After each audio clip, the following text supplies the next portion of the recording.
नमस्कार, मार्केट के पंचनामा में आप सभी का स्वागत है। मैं हूं सुमित और भारतीय बाजारों के लिए आज का दिन ठीक ठाक कह सकते हैं। वैसे तो थोड़ी सी मुनाफा वसूली रही, डे लो के आसपास बंद हुआ, लेकिन कुछ हद तक आज प्रॉफिट टेकिंग आई बैंक्स के अंदर, कुछ हद तक आज profit taking I mid cap small cap में, हैवी वेट्स के अंदर, जिसकी वजह से भारतीय बाजार आज टूटते हुए दिखाई पड़े, थोड़ी सी गिरावट वहां पे बनते हुए दिखाई पड़ी। लेकिन आज majorly mid cap small cap में उतनी ज़्यादा बीटिंग नहीं थी, क्योंकि आज वीकली एक्सपायरी का दिन था। तो ये मान के चल सकते हैं कि हाँ, थोड़ा बहुत बिकवाली तो भारतीय बाजारों के अंदर आनी थी, और वो बिकवाली जो आई है वो हैवी वेट्स में ही खास तौर से आते हुए दिखाई पड़ी है। आईटी और फार्मा कुछ हद तक डिफेंसिव सपोर्ट कर रहे थे, लेकिन जो मेजर इंडिसेस थे, जैसे कि मेटल हुआ, बैंक्स हुआ, या फिर रियल स्टेट हुआ, वहाँ पर प्रॉफिट टेकिंग ज़रूर आते हुए दिखाई पड़ी। तो overall PSU banks, NBFCs, metal, यहाँ पे प्रेशर रहा, डिफेंसिव्स के अंदर खरीदारी रही, और साथ ही साथ मिड कैप स्मॉल कैप के अंदर भी दबाव आता हुआ दिखाई पड़ा। चलिए अब सवाल जवाब का सिलसिला शुरू करते हैं। शुरुआत करेंगे सौरभ धवन जी के सवाल के साथ, जिनके पास 100 शेयर हैं कोटक महिंद्रा बैंक के 745 रुपए के दाम पर। आपने वैसे ही इस दाम पे खरीद रखा है जहां से ऑलरेडी शेयर डबल के करीब है, तो आपको घबराने की जरूरत नहीं है। धवन साहब, आप बने रहिए, और बहुत समय से आप शायद इसके अंदर बने हुए हैं, तो आप अभी भी समय दे सकते हैं, कोई ऐसी दिक्कत नहीं है। जो शॉर्ट टर्म ट्रेडर भी हैं उनके लिए भी करीब करीब 1292 वो लेवल है जहां पे आप ध्यान रखें। अगर यहां से पुल बैक मिलता है तो ये शायद 100 रुपए के आसपास का मूव दे सकता है, डीलर सही मानते हैं, तो आप बने रहिए। प्रियांश राकेश साहू साहब पूछ रहे हैं कि करेक्ट टाइम है मेटल में इन्वेस्ट करने के लिए और सरकारी बैंकों में। डिपेंड करता है कि आप क्या टाइम फ्रेम लेके चलते हैं। अगर आपके पास टाइम फ्रेम अच्छा है तो आप इसके अंदर इन्वेस्ट कर सकते हैं, अदरवाइज आप अवॉइड कर सकते हैं। जय पुरोहित साहब, 20 शेयर 4350 पे Pfizer.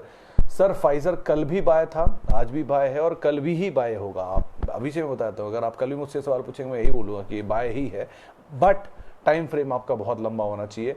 Pfizer is an investment grade stock, ये कोई ट्रेडिंग का स्टॉक नहीं है जिसके ऊपर आप इतनी बार बार राय लेकर कोई एक व्यक्त करना चाहते हैं अपनी चीज़ों का। आप बने रहिए, वही ज़्यादा बेहतर है इसके लिए। एक सवाल सीडीएसएल और फेडरल बैंक पे अंशु दिवाकर साहब पूछ रहे हैं।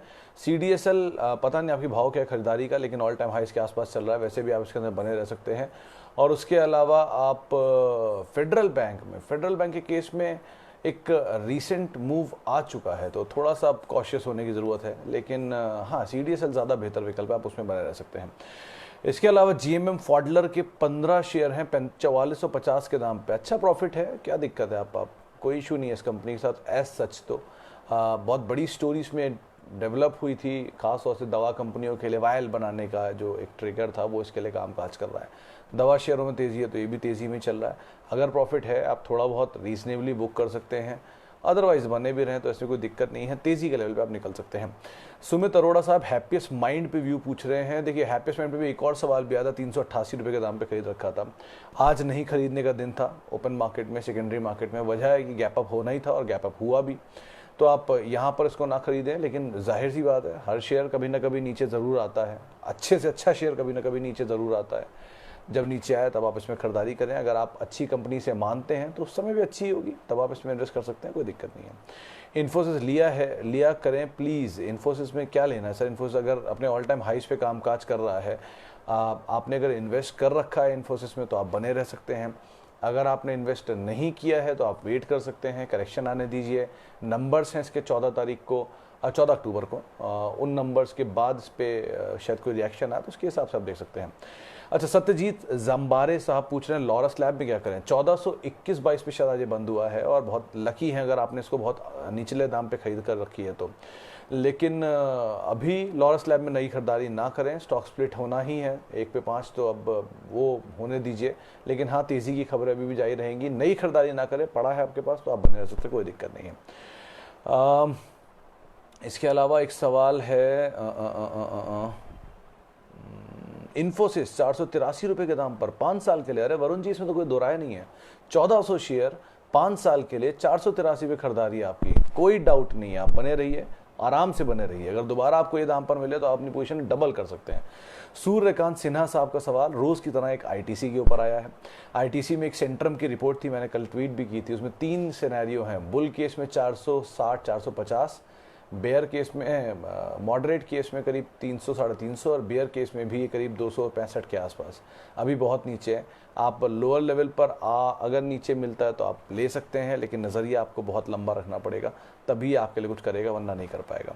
उत्कल तंतुज साहब पूछ रहे हैं HDFC 200 1250 के दाम पे। सर ये HDFC इन्वेस्टमेंट ग्रेड स्टॉक है, आप इसमें 1-2 दिन 4 दिन ट्रेडिंग 200-400 रुपये के चक्कर में मत पड़िए।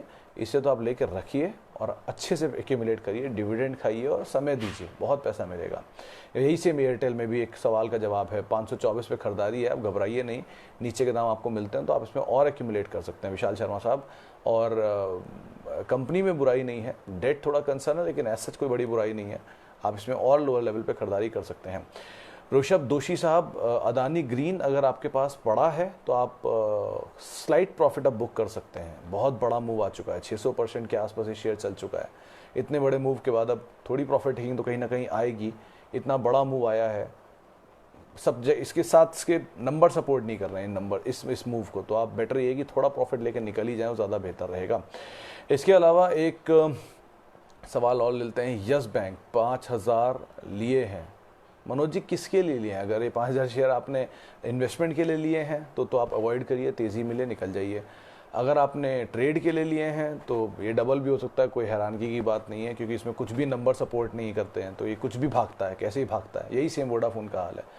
तो फंडामेंटल से आगे चलने वाले शेयर हैं, इनका कोई हिसाब किताब नहीं है, कितना भी चल सकते हैं, कितना भी टूट सकते हैं। ट्रेडिंग मत करिए इसमें, इन्वेस्टमेंट भी मत करिए, अवॉइड ही करिए। बहुत अच्छे अच्छे शेयर बाजार में आप उनमें रहिए, इन्वेस्ट करिए, कोई दिक्कत नहीं है। अच्छा जी, NBCC पर नवीन पाटीदार साहब पूछ रहे हैं क्या किया जाए। NBCC सर कंपनी ठीक है, 15-16 रुपए के दाम पे मिले तो आप खरीदारी कर सकते हैं, 25-26 की रेंज में, 27 की रेंज में आप निकल सकते हैं। बहुत बड़े मल्टी बैगर होने की उम्मीद आप ना रखें, क्योंकि ऑलरेडी बहुत चला हुआ शेयर है। आपको लगता नहीं हो देख के छोटे भाव की वजह से, लेकिन आप कभी जब हिस्ट्री चेक करेंगे तो ये बहुत चला हुआ शेयर है, तो आप थोड़ा अवॉइड करें, नीचे के दाम पे इसमें खरीदारी कर सकते हैं। HDFC AMC 2360 के भाव पर 100 शेयर हैं, 2 साल टाइम फ्रेम, बहुत बढ़िया शेयर है, बहुत अच्छा टाइम फ्रेम है। नीचे मिले तो आप और खरीदारी कर सकते हैं, कोई घबराने वाली बात नहीं है। नंबर्स अच्छे हैं, सपोर्ट करेंगे और बढ़िया चलेगा, लेकिन आप टाइम दीजिए इसको। इसके अलावा हुडको 6070 रुपये के दाम पे, whether it will come back to these levels, ये सर ये तो भगवान ही बता सकते हैं कि इस लेवल तक आएगा कि नहीं, लेकिन हाँ बहुत कुछ डिपेंड करता है। अगर अच्छे नंबर आते हैं, वैसे भी ऊपर के लेवल पे आएगा तो स्टेक सेल आ जाएगा, तो इसलिए वैसे भी बहुत बड़ी चीज़ नहीं है। थोड़ी ऊपर के दाम पे आपने खरीदारी की हुई है, सेम NBCC वाले हाल यहाँ पर भी है, बहुत ज़्यादा आउट परफॉर्मेंस आई भी नहीं है इसकी तरफ से। नंबर्स ठीक आते तो ही आप बने रहिए, वरना अवॉइड कर सकते हैं इसमें से। तेज़ी मिले प्रॉफिट बुक करें या लॉस मिनिमाइज करें, निकल जाएं। निरंजन जी का सवाल है, 84 रुपये के दाम पे 2100 टाटा मोटर, सही दाम पे खरीदारी है, आप बने रह सकते हैं। डबल के आसपास ये शेयर ऑलरेडी पहुँच चुका है, डबल होते ही स्लाइटली प्रॉफिट लेकर निकल जाएं, किसी और ऑटो एंसिलरी कंपनी में इन्वेस्ट करें, स्लाइटली, पूरा नहीं स्लाइटली, और बाकी के साथ आप बने हुए रह सकते हैं।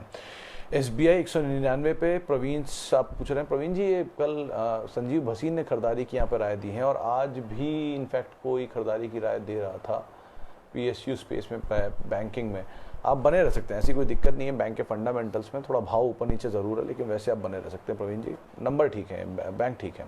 अच्छा, श्री सोमानी गुप्ता पूछ रहे हैं मुथूट में क्या करें। मुथूट देखिए सर बहुत भागा, भागने के बाद गोल्ड ईज आउट हुआ, कूल ऑफ हुआ, तो ये भी कूल ऑफ हो गया उसके साथ साथ। आपके लिए राय यही है कि आप बने रहिए, कंपनी अच्छी है। इतना मान के चलिए कि 170 टन सोना इसके रिजर्व में रखा है। 170 टन सोना छोटा मोटा सोना नहीं है, अच्छी कंपनी है, बहुत स्ट्रॉन्ग ब्रांच नेटवर्क है, जिस धंधे में ये है बहुत दूर तो दूर इनके सामने कोई है नहीं, तो आप बने रह सकते हैं। अच्छा, पीयूष साहू आपका इंटरेस्टिंग सवाल है, वोडाफोन कल क्या ऊपर जाएगा या डाउन। सर ये तो या तो वोडाफोन जानता है या भगवान जानता है, मैं कैसे बताऊं कि कहाँ जाएगा, लेकिन ये कहीं भी जाए ट्रेडिंग लायक की स्टॉक है, इन्वेस्टमेंट मत करिएगा, एटलीस्ट भाव देखकर, नंबर आ जाए तो आप ज़रूर इन्वेस्ट करिए, कोई दिक्कत नहीं इसके अंदर। सेम सवाल IDFC फर्स्ट में क्या किया जा सकता है, 3000 शेयर 28 रुपये के दाम पे, टारगेट क्या रखें। टारगेट पहला 36 रुपये था इसके लिए, अगर वो अचीव हो जाए तो आप 40 रुपये तक भी देख सकते हैं, लेकिन पहले 36 के बाद थोड़ी पोजीशन को आप दोबारा रिव्यू करिएगा इसके अंदर। हाइकल, हाँ ये अच्छा शेयर है, आज चला भी है और 200 रुपये के पार भी हुआ है, 2 महीने के लिए टाइम दे सकते हैं, कोई दिक्कत नहीं है। लवली भटनागर IRCTC पर, IRCTC 1800 रुपये के टारगेट्स कहीं सुने हैं मैंने, लेकिन इशू वही है कि स्टेक सेल कितने पर आता है, इशू वही है कि OFS आ गया तो क्या भाव पर आता है। वैसे कंपनी अच्छी है, लेकिन ऑब्वियस ही बात है जितनी तेज होगा ये सरकारी कोई भी शेयर, उतनी जल्दी उसमें प्रॉफिट टेकिंग की बातचीत सामने आनी शुरू हो जाएगी। अच्छा, और अब समय का थोड़ा अभाव है तो अब लास्ट के 1-2 सवाल और ले लेते हैं। एक सवाल ले लेते हैं, आईटीसी पे हम बातचीत कर चुके हैं। एसबीआई कार्ड, अमन कामरा साहब पूछ रहे हैं, सर एसबीआई कार्ड में बुराई नहीं है, अच्छी कंपनी है, चल भी बढ़िया रहा है और सो फार इसमें भी बहुत पोटेंशियल बाकी भी है, आप बने रहिए, ज़्यादा बेहतर है।